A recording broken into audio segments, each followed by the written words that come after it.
Hi, I'm Allie Hamilton, and I'm so happy to welcome you to the Come As You Are podcast. Every week, we'll be talking about some aspect of healing, usually around childhood wounds and complicated familial relationships. The topics will always coincide with my personal essay of the week, and this will be a place where we can take a deep dive together. I'm so thrilled you've joined me and delighted for you to always come as you are.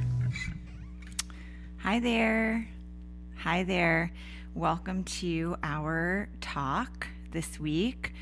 The topic is the room of lost things. And my wheels were spinning this week because I started thinking about all the things we lose along the way in our lives. And I mean things like sets of keys, umbrellas,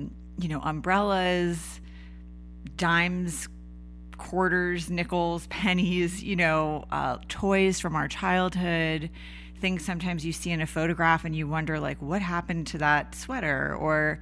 But also much bigger things like ideas that we have about ourselves, our pets, and of course, most profoundly, people that we lose along the way. And, sometimes we're talking about losing people because they die, and sometimes we're talking about losing people because the paths diverge, But it got me thinking about sort of like that literal idea of what it would be like if all the things we had ever lost were somehow returned to us. We're like all put in a room, the lost room, right? The room of lost things that we could go through, and how fascinating that would be. And it really got my wheels spinning.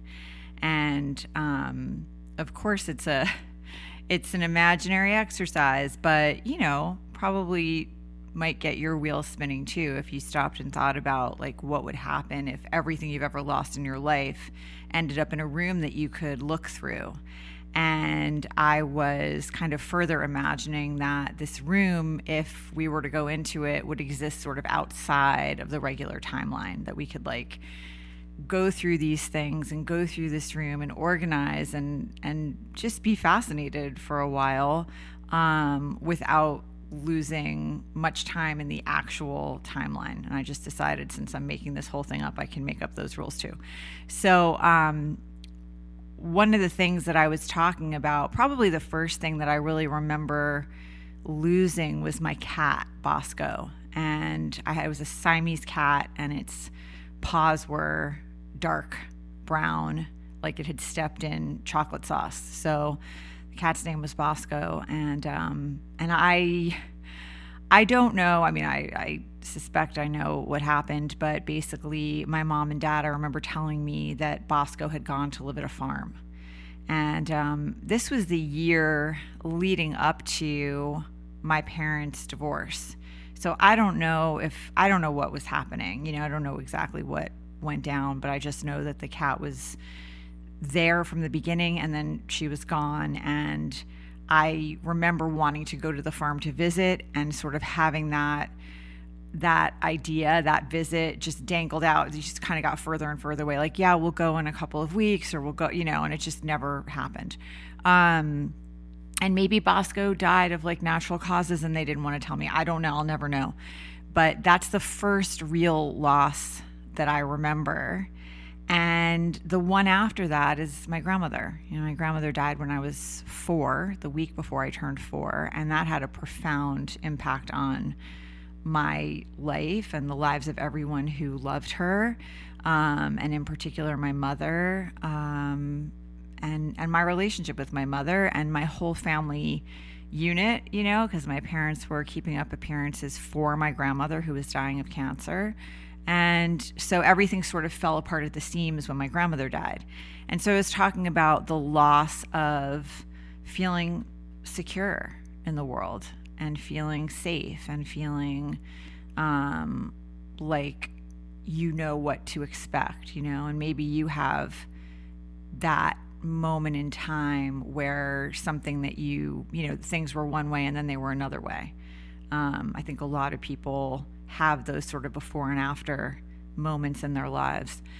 And, those are also really, when you're thinking about your life and you're thinking about the lessons that you've learned along the way, part of what happens for us when we can't find our keys and we need to be somewhere is this intense feeling of being out of control and being vulnerable, right? It's like, I need to go. I'm going to be late.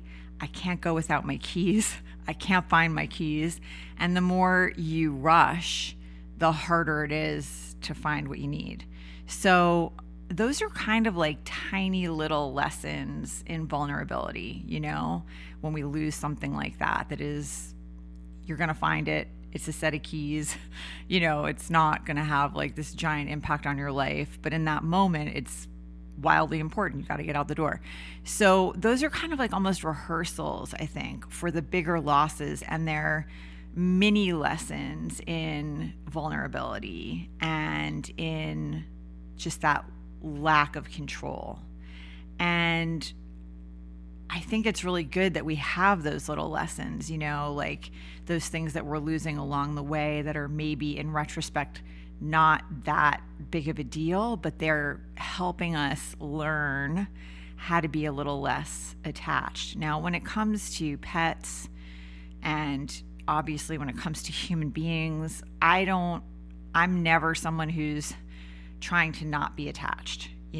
I am very attached to the people in my life, the people I love, and to their happiness and their well-being and their health, and there is something, when you do lose people for whatever reason, the loss of being able to hear someone's voice or laugh with them or hug them or get on a plane and go see them, if they're far from you, like that is it doesn't get any bigger than that, the loss of an entire human being. And so it's good that we rehearse for that a lot in small and larger ways, because, you don't want to be so attached to a sweater that if something happens to it, you're going to be devastated, but if it's a sweater that your grandmother, knit for you and she isn't here anymore, then we're in a different territory. Like it's a symbol of this love that you had between you and another person who was so important to you.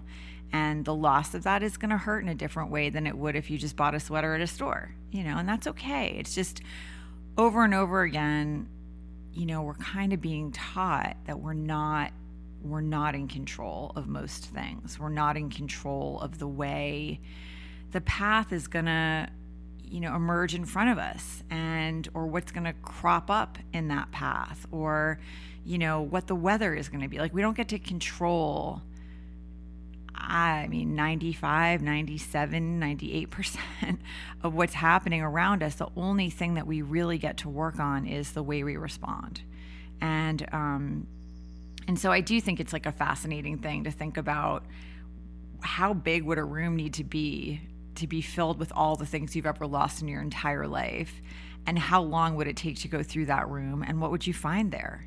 And hopefully, and obviously, I think the things that would be the most compelling to go and be with and spend time with are the people that you've lost, right? Now, if we're talking about people we've lost because a relationship ended, that's different. We don't really want those people in the room, but they wouldn't be in the room because they're not lost to the timeline. They're just lost to our timeline, right? The only people you would actually find in the lost room are people that you have lost through death. So just want to make sure I'm setting up the rules here properly, since I'm making this whole thing up. But it's a fascinating thing to think about, like what would be in there, and how would you want to organize things? I'm so type A, I would totally want to organize the room and put all the people like in one corner, so we could just have art and make it a very comfortable corner, of course, but like, have our time to talk and reminisce, and maybe leave the room and go do things that we didn't get to do, while we were both alive on planet Earth. And the pets, and of course, like that would be the number one thing you would want to spend your time and energy on, right? And that's just a good little reminder. It's not the stuff that you've lost, and it's not the money, it's the people. And that's that's always the case. Like the best stuff in life is the connection that we have to other people, and the memories and the conversations and the moments when we feel really seen, or we are able to make someone else feel really seen and understood and cared for and cared about. Like that's the gold here. As far as I know, after 53 years on earth, the best stuff in life is that. But then there are those items, and I was talking about at a certain point, and I don't remember exactly how old I was. I think I was in my early 20s.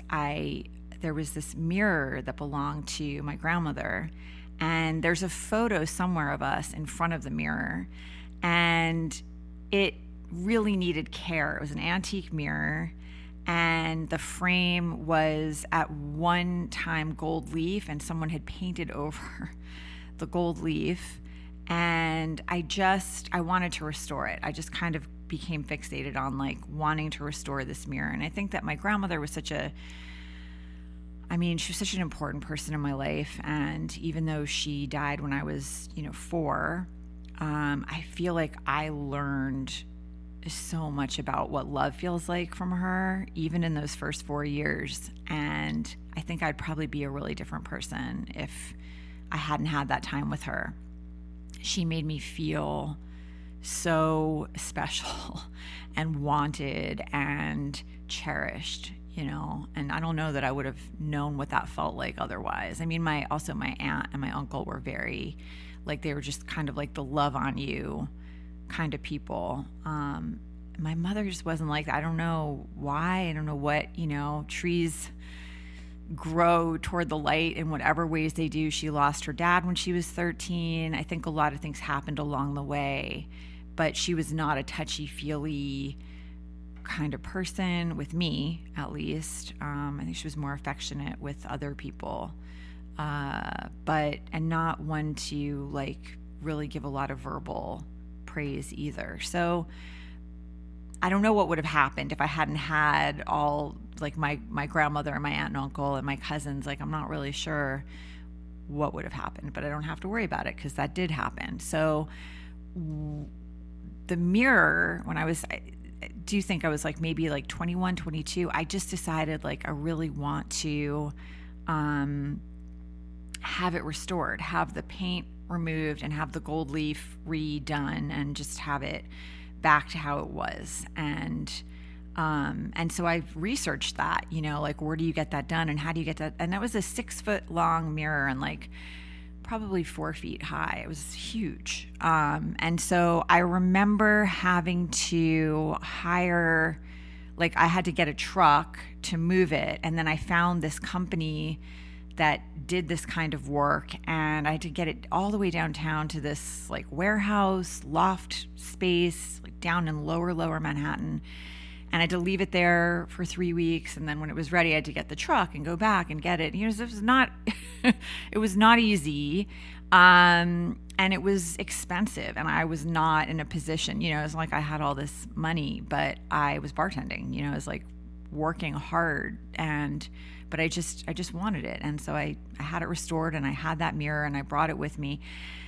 And cut to, a few years later, I was in a relationship with someone, and moved in and, brought the mirror and all that. And also during the same relationship at a certain point, my Aunt Louise, who some of you may know that name because I talk about her a lot, 'cause she was another really important person in my life, she gave me a photo album full of photographs that were like one of a kind. It's the 70s when these were taken, there weren't like, it wasn't on the phone or, in your computer. So it's just these one of a kind photographs from my childhood that I had never seen before. All these photographs of me at the shore with like the Jersey Shore with my grandmother and with my cousins when they were little, and with my aunt and uncle, with my parents before their divorce. I mean, just like really amazing for me to see photographs. And so I had that album, and also my mother gave me this kind of like Art Deco diamond necklace that had belonged to her aunt. And so I had those things and, all the other things you would have, your clothes and all that stuff. And the relationship ended, and it turned out this person I really think this is someone who could not differentiate between fact and fiction, like reality and fantasy. This was like a pathological liar, and I didn't know at the time. I just walked into the situation and didn't have any reason not to believe the things that were being said, and so found out the hard way that, I don't know, like the majority of the things that I was told were not true. And so obviously eventually that relationship ended. And when it ended abruptly, like another sort of like giant lie came to light, and I left with my dog. And I left a lot of those bigger things behind, thinking, well, I'll go back and get all that stuff when I figure this out, but I've got to get out of here. And that person never gave me my belongings back. So it's a long, ugly story, but for a number, like the first few years after this situation ended, there was contact. I was trying to get my belongings, particularly those things that were really meaningful to me. And this person was essentially holding these things hostage in order to maintain the connection and have a reason for me to keep, reaching out, keep the lines of communication open. And eventually I realized I'm never seeing these things again. Like I'm never getting them back. And I need to let it go. I just need to walk away and let it go, because the sort of toxic, I don't want this in my life. I don't want to be connected to someone who, is incapable of being decent, and I just don't want this connection open anymore. I'm just going to close it down. And if that means I have to let go of some things that were really meaningful to me, then that's what I have to do. Like the price of my well-being and sanity is greater than any of those things. And nobody can take away from me the experiences that I had with my grandmother, and as much as I would have loved to have that mirror for my entire life and give it to my kids and so on and so forth, like I'd rather walk away from that than keep being in this interaction with this person who's deeply unwell. And so that's what happened, and that is part of what I was writing about too, are sort of the insights that we gain when we go through these big losses. And in yoga and in Buddhism and in most spiritual practices, you're going to come upon the teaching of non-attachment at some point or another. And certainly like in the meditation practice, it's this whole idea of, okay, like you are going to be attached to people. And if someone you love is suffering, you're going to suffer, like that's part of the human condition and part of the human experience, and part of loving people and caring about them is that you want the people that you love to be happy and healthy and here, and okay. You want them to be thriving and joyful and, or you want them to be figuring things out, but you're invested in how they are. And if they're hurting, you're probably going to be hurting on some level, especially when you're talking about the closest people in your life. But you want to try to work on your attachment to certain outcomes, right? Like, okay, for example, somebody starts dating a person and like 3 weeks in, they're already deciding this is it. This is it. This is the person. And they've got a vision board, and the person is like matching the vision board, or they're projecting a bunch of qualities onto the person that they've always wanted in someone because it's 3 weeks in. And, so that's what you want to try to avoid, is like attachment to an outcome. This is it. This has to be it. Because what's happening is you're coloring everything with your attachment, right? You're not actually seeing the person clearly for who they are. You're putting a whole bunch of stuff on them that has to do with what you want and what you're hoping for. And your vision is clouded, right, by the attachment. And so the idea is to try to like wipe the lenses clean, sit back a little bit and just see, who is this person, and also allow them to see you for who you are, not send your ambassador in, like just really try. I know it's hard, just to be yourself and be open and be vulnerable and let the thing unfold the way it's going to unfold, and just trust that, like, if this is the right person, we're going to figure that out in time. It takes a long time to, like, really know if you're well suited and if everything is aligning. It doesn't take a long time to know if you're connecting with someone. That's pretty fast. But whether the thing has legs and it's like gonna sustain, that takes time. That really takes seeing someone in multiple situations over a long period of time. So that's the kind of attachment that we're talking about, to like not walk into situations with an agenda or with an idea of how it has to go. And I certainly learned that along the way. When I got married the first time and I had my children, I obviously, most people do not get married and think to themselves, if it doesn't work out, we'll get divorced. Like, that's not how you walk into a marriage. Most people walk in saying to themselves, I'm doing this once. I'm doing this once, and once I bring children into it, that is it. We're on the raft together, and we're going to have to figure it out. That's how most people enter, most, not all, but I would say the large majority of people who get married don't do it in a casual fashion thinking no big deal if they end up divorced. Like, I don't know anybody who, says that to themselves.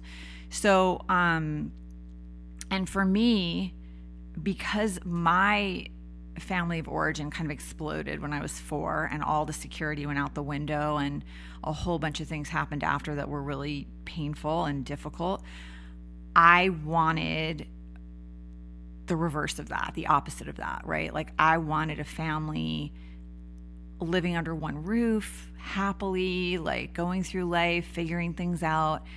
And that attachment to that picture in my head blinded me, for probably longer than it should have, that this just wasn't going to work. And it was incredibly painful. It was incredibly painful to have to come to terms with that. It broke my heart. I did not know if I was going to, I knew I was going to survive because my kids needed me to survive, but it was brutal. It was not what I wanted. And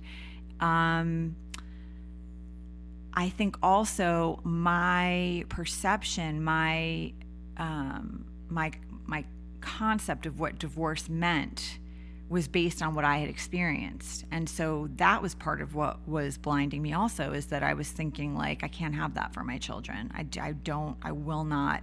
I would rather have my soul crushed than have my children go through that experience that I went through. Not realizing, like, it doesn't have to be like that. Not every marriage looks the same. Not every divorce looks the same. There are ways to do things differently and put the kids first. And, there's a whole bunch of things you can do where it doesn't have to be this. For me, it was such an acrimonious situation, and they spoke so poorly about one another. And it was so painful. Like, even as I'm sharing this story, I find myself, I'm looking up as I'm sharing the story, because I'm thinking about it from the perspective of a little kid, like watching my parents speak so badly about one another to me, and the way that does make you feel tiny and awful, and it creates like a split inside you, because even if the one parent is saying something about the other that to be true from your own experience with them, you don't want that. You don't want to hear that. It's like, what it does is it makes you want to defend the other parent right away. And it's no fun and no good for children to have their parents talking badly about the other parent. Like, that is not something that is ever helpful. So I didn't have I couldn't really conceive of like divorce in a way that was different than the definition I had in my own head and the one that I had lived, until I realized, it started in my mind. Like, there was a day where I realized, wait a second, it doesn't necessarily have to be like that. There could be a divorce here and it could look completely different than the one that I lived through. and it can be done in another way. And it just like opened up new neural pathways and a new path in my mind. And that's what had to happen first before the actual, moving in different directions could happen and keeping the kids at the forefront. Like, I needed to be able to conceive of it before I could do it. And that's the problem with attachment, is a lot of the time it really is clouding our vision. So a couple of years ago, not last summer, but the summer before, I was leading a retreat in Tuscany, a yoga retreat, and I sort of like worked things out so that we could travel around for a few weeks before and after the retreat. And so my mother's best friend, this was the summer after my mother died, and I was really like in the depths of grief. And her best friend has a house in France and was like, you know what? Go to the house and stay there for a week before your retreat and just have like a deep rest. You need it. And it was such a gift. I mean, I couldn't believe it. And so that's what I did. We went there first, and then we went to Tuscany, and then after Tuscany, we were going to the United Kingdom, and then we were going to go back to France and go home from there. And so it's basically like a month in Europe. And I just brought a carry-on with me because I did not want to have to check a bag and, just do laundry along the way as needed. Well, a couple of things happened. The last day of the retreat in Tuscany, we went to Siena, which, by the way, like, if you can ever get to Siena, it is, I don't know, it was unbelievable. I mean, it was just one of the most amazing places I've ever been in my life. It's like, imagine like the Game of Thrones set, but it's real. It's just like, it's amazing. It's stunning. And so we were there, and my wallet was stolen. I think I was, so distracted by how amazing it was. I'd put the bag that I had been carrying in the front of my body the whole time. I just kind of moved it around to the back. I was probably like the perfect target, because I'm sure if you were watching me from the outside, you could just see that, my mouth was open. I just couldn't believe how beautiful it was. So my wallet was stolen on the last day, and it was just, thankfully not my passport, but my wallet with everything in it, and still have like 2 weeks left of this trip. So, you do what you do, calling all my credit card companies from Siena, trying to get through. It was not fun, but basically took about 12 hours to get everything canceled. And then the next day, it's time to leave, go to the airport, go up to the ticket, the ticketing, the gate, that's the word I'm looking for, at Air France, with the carry-on I've been using this whole time. And it's totally like airport standard carry-on, very small, same size as like my kids, same everything. Kids go through, and the woman says to me, "Stop, yours needs to be checked." And I was like, wait, really? Because it's a carry-on, standard issue size. Like, I've been flying with it everywhere in the overhead. And she became furious with me instantly. It was like, you need to check it. If you want to get on this flight, you have to check it. So I let her have it. It was so unexpected that I didn't stop to take out my laptop or my medication, anything. I just let her take it. I'm not even doing justice to how instantly, furious she was that I was even questioning for a moment, like, is there any way I can? No. So, you can probably imagine, I didn't see my bag for 3 weeks. Bag gets checked. I arrive at Heathrow with no wallet, no laptop, no medication, no nothing except my phone, which had Apple Pay on it, thankfully. But like, the cards had been the cards had been canceled because my wallet was stolen. So it was like a nightmare, scenario, and really uncomfortable to be in a foreign country without anything, without anything. Like, to go and buy toiletries and underwear and, everything. I didn't have anything except what I had on my back.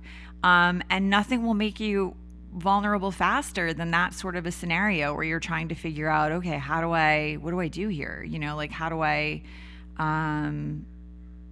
I figure this out? And that loss, or those things that happen that are just like unexpected and unwanted and unpleasant, it's like how you roll with them is gonna determine like how much you suffer, really. I mean, of course, objectively, that stinks. Nobody would argue that it's fun to have your wallet stolen in a foreign country, or that, like having your bag force checked at the gate is a fun experience. It's not at all fun. And it was the day that CDG airport, there was like a major strike, and like a million people's, well, maybe I'm exaggerating, it's not a million, but it was tens of thousands of people had their bags taken, and they didn't see them for like weeks, and some people never saw them again. So I'm lucky that I ever got it back. I really didn't think I was going to, but I did eventually. So nobody would argue that that's a fun experience, but the more you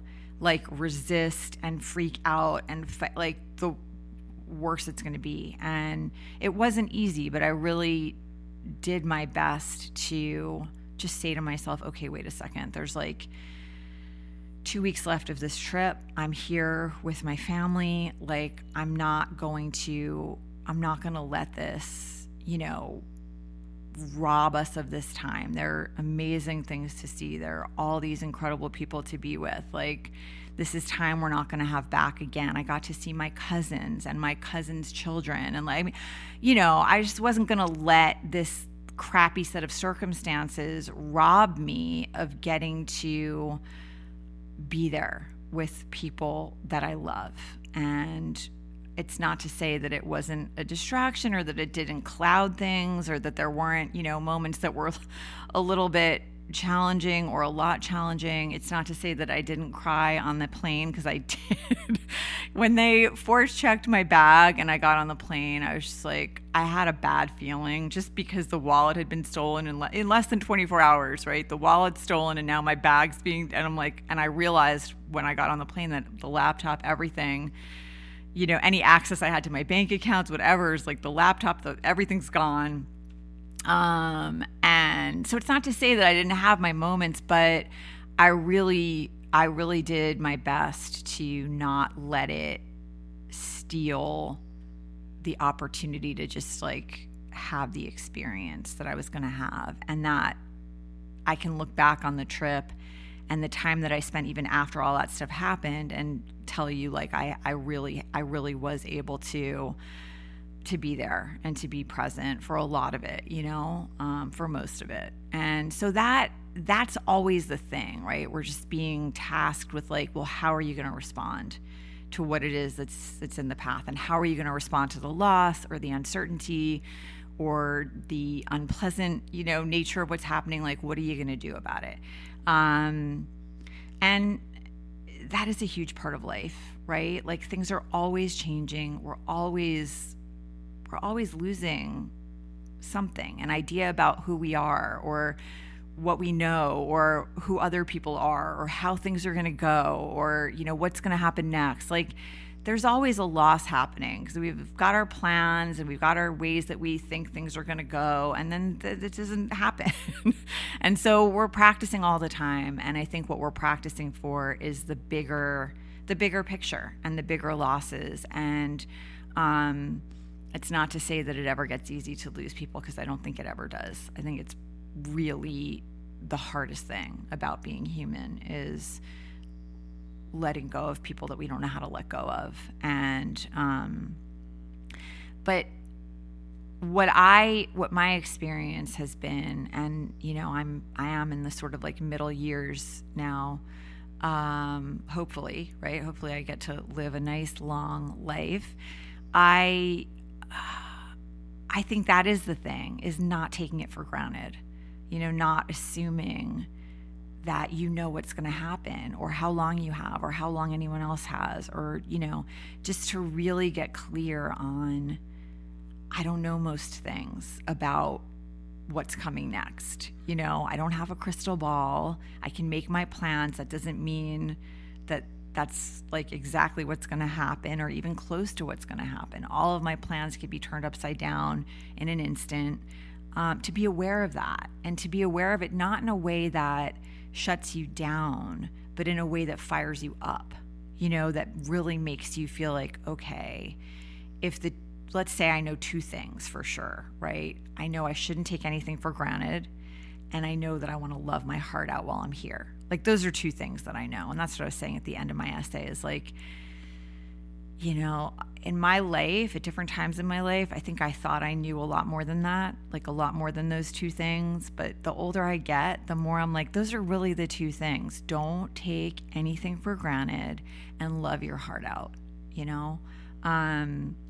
and if you can kind of live your life with those two things in the forefront, it's going to help figure out, if a relationship doesn't feel right and you've been struggling for a really long time and trying to communicate and trying to make yourself heard. And, if you're just bashing your head up against the wall, at a certain point, you have to remember, this is your one life. I mean, as far as we know, for sure, this is your one life. Like, you probably don't want to spend a lot of it refusing to see what is right in front of you. And the plans, they're good. I think it is good to live intentionally. I'm not somebody who's like, don't have, if vision boards help you, do it. If having a 5-year plan helps you, go for it. Write it down, but just the whole time, know in your mind, it could all change tomorrow. Like, anything and everything could change. I'm not in control. I'm not the one writing this. I don't get to like narrate all aspects of the story. I don't control how other people feel or what other people need or want, or, I don't even get to control that for myself. Like, I may surprise myself. I might want something right now, and in 5 years I want something completely different, or in 5 months. Like, things keep changing. We keep changing. The situation keeps changing. The environment keeps changing. And that is the one thing that you can really count on. And the more comfortable you get with that, the easier the ride. It doesn't mean it's easy. It just means it's easier. So I hope that these are sort of like helpful ideas. It was an interesting, that essay, it was so interesting, like that, just the thought of like everything that might be returned if such a room could exist. And I was thinking about my doll Susie from when I was like a little kid, and I don't know where she is. I don't know how I could not have her. Like, I don't know how she didn't get saved. She was a treasure, and I'm sure you have things like that too. And they are like talismans, they're like these sort of touchstones, and they are significant in your life, right? In your timeline, they're significant. And there is something sort of beautiful and touching about just thinking about those things that have been lost. And I was talking about like all the lost sets of keys that would be there. And if you're a child of divorce, you have like extra sets of keys that are probably flying all around the room, along with like just the one sock of like a million pairs of socks, and, the lost pets walking around meowing or barking or both, and the lost people who you're so excited to see, and the photo albums or the mirrors, whatever it is, the things that were really painful to lose, but the strength that you gained in walking away, the people that it just like broke you to lose, but the empathy you gained from the experience and the insight, about what grief is, like, just to kind of hold all of that in your mind, and to understand that I think the more we soften as we go through life, like soften in our minds, and I don't mean, soften our grip. The more we're able to, soften our attachment to how things have to be and how things have to go, the more we can open to all the best stuff that's available here, all the connection and all the love and all the joy and all the magic, really. So I hope you enjoyed this talk, and I hope it gets your wheels spinning about things you may have lost along the way, and attachment, non-attachment, the people in your life, and how for sure if there was a room like that, that's where you'd be running, right? You'd be running to the people that you can't talk to anymore. It wouldn't be the sweater. It would be the people. It wouldn't be the money. That'd probably be the least interesting thing in the room, honestly. It would be the people. And so just to remind yourself of that, and the people that you can still talk to today, talk to them. All right.